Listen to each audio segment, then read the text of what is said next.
Hello everyone, Steve Zuckerman in Baton Rouge, Louisiana, here to talk a little bit about how systemic diseases may manifest with neurological problems. So, if it's at all possible to be nostalgic about giving a medical talk, this is the one for me, because some of you might remember, most of you won't, that in about 1981 or 1982 I gave this same talk when I was a second-year resident in internal medicine at Parkland Hospital in Dallas, Texas.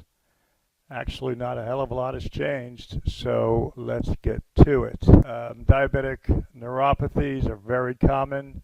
There's almost an epidemic of diabetes these days, likely due to lifestyle decisions. There are type 1 diabetics, of course, are the minority. They tend to come on at a much younger age due to lack of insulin production, presumably on an autoimmune versus pancreatic basis, as opposed to type 2 diabetes, which comes on later and is in fact related to being overweight, not being in shape, not doing enough exercise, and a certain degree of insulin resistance at the receptors, as opposed to the lack of production of insulin. So 8% of the overall population has diabetes, but if you're over 65, that prevalence number shoots up to 27%, and at least 50% of people who have diabetes have neurological complications.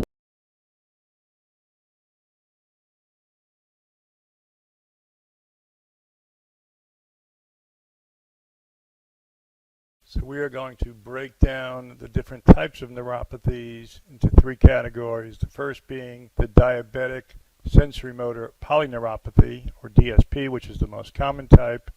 The second would be different types of mononeuropathies. And finally, the involvement with the autonomic nervous system with neuropathy. So the most common form of diabetic neuropathy is this diabetic sensory-motor polyneuropathy, which afflicts about 50% of people who have diabetes. It's considered to be a length-dependent neuropathy, meaning that the longer the nerve is, the more likely it will be affected. The symptoms of this type of neuropathy are symmetrical, starting distally, usually in the feet. You'll get numbness, tingling, and possibly painful sensations. And as it progresses, it can go further up in the leg, then affect the hands, so you get the typical stocking glove distribution sensory loss, and there can be motor involvement with distal atrophy and weakness, and you can also see evidence of trophic changes and autonomic nervous system disturbances by noticing the loss of hair distally, changes in color and temperature of the skin. Other neuropathies that can occur with diabetes are considered to be mononeuropathies, meaning one individual nerve stops functioning, and that's presumably on an ischemic basis, in which the vasum nervorum doesn't supply a sufficient amount of blood, and therefore that one individual nerve stops functioning correctly. These tend to have actually a pretty decent prognosis, in that most of these recover on their own in a frame of time around 3 to 6 months. Different examples of mononeuropathies within diabetes include a diabetic third nerve palsy in the cranial nerves, in which the eye tends to look down and out and there's some ptosis, but there is pupil sparing, so that diabetic ischemic third nerve palsies don't involve the pupils, whereas posterior communicating artery aneurysms, which compress the third nerve, do involve the pupil. Another very common mononeuropathy within diabetes is a carpal tunnel syndrome, thought to represent a vulnerability of diabetic nerves to various compression. There are some other less common syndromes, one of which is the lumbosacral reticuloplexopathy, previously called the diabetic amyotrophy, which is a unilateral, extremely painful weakening and loss of sensation proximally in a leg. And another sort of mononeuropathy is a thoracoabdominal radiculopathy used to be called diabetic thoracic radiculopathy because it was in fact a nerve root, or is in fact a nerve root that gets involved, and it can be extremely painful, presents exactly like shingles.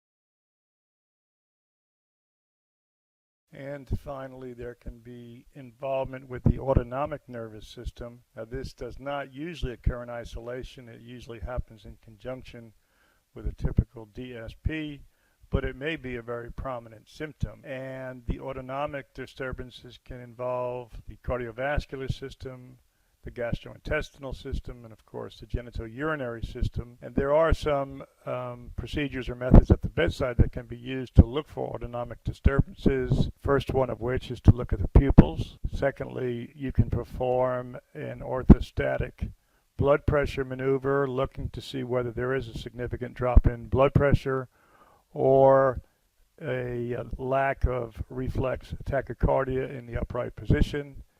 If you want to be more sophisticated, you can do an EKG and look for the variation in the R to R interval, which there will be a significant difference when the patient is inspiring versus expiring. And if there's a lack of the RR variability, that's an indicator of autonomic disturbance.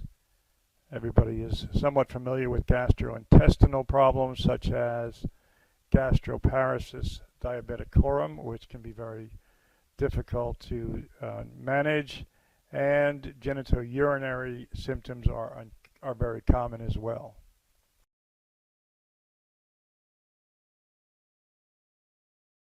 So if a patient who has diabetes starts telling you about complaints that are consistent with the symptoms and signs of a peripheral neuropathy, should further investigation be performed? Well, actually, yes, since the conclusion that a neuropathy is due to diabetes is one of exclusion. And so what do we like to exclude? Well, we look for any potential familial neuropathies. We look for toxins or medications exposures that can cause neuropathies, particularly alcohol. Always check on vitamin B12 levels, thyroid tests, and looking for monoclonal gammopathies, particularly in the IgM range, so serum protein electrophoresis and immunofixation electrophoresis, to rule out those possibilities. If those are not present, then electrophysiological studies should be performed, which we'll talk about on the next slide. Nerve conduction and velocities and EMGs should be performed to characterize their neuropathy. This slide depicts how there are muscles where there are electrodes placed over those muscles, and then the nerve gets stimulated, and timing how long it takes for that compound motor action potential to show up, and dividing it by the distance will enable you to determine that nerve's velocity. In addition, there are other properties such as amplitude and duration of that compound motor action potential that can be used to interpret the study, and it will enable us to characterize whether the nerve conductions are normal, and if not, whether they indicate that the neuropathy is either of the axonal variety or a demyelinating type of neuropathy. The important thing is if there is in fact, or are in fact, features of demyelinating neuropathy, then that raises the possibility of chronic inflammatory demyelinating polyneuropathy, which is actually a treatable entity with immunomodulating techniques, whereas the diabetic neuropathies will not respond to those types of treatment.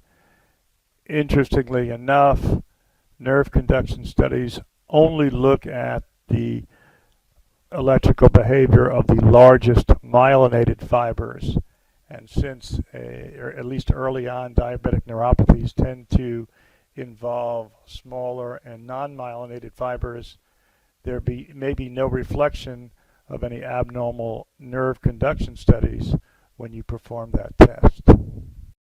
Now, in regards to the treatment of the diffuse sensory-motor polyneuropathy associated with diabetes, it does make sense in type 1 diabetics to attempt very strict glycemic control, because that's been shown to reduce the progression and even the prevalence of the neuropathic complication. In type 2 diabetics, on the other hand, there is no evidence that glycemic control is helpful. Also in pre-diabetics, it's not been really shown to prevent the onset of a diabetic neuropathy. There are symptomatic treatments, however, so they tend to reduce the pain. They don't, in fact, prevent the disease itself from progressing. So these fall into the categories of anticonvulsants, and in particular pregabalin and gabapentin are very commonly used and have shown to be beneficial. Other medications which have shown to be of utility include the antidepressants, amitriptyline and duloxetine. Opioids can be used with care. Topical capsaicin cream has been shown to be beneficial, and a TENS unit has been shown to be beneficial as well. I should have mentioned in the workup slide that if all of the tests are negative, even fasting blood sugar as well as the hemoglobin A1C, probably the most sensitive test to determine whether somebody is in a diabetic or even pre-diabetic state would be the 2-hour glucose tolerance test. And so if that's your suspicion, that's the extent to which you need to evaluate the patient for diabetes.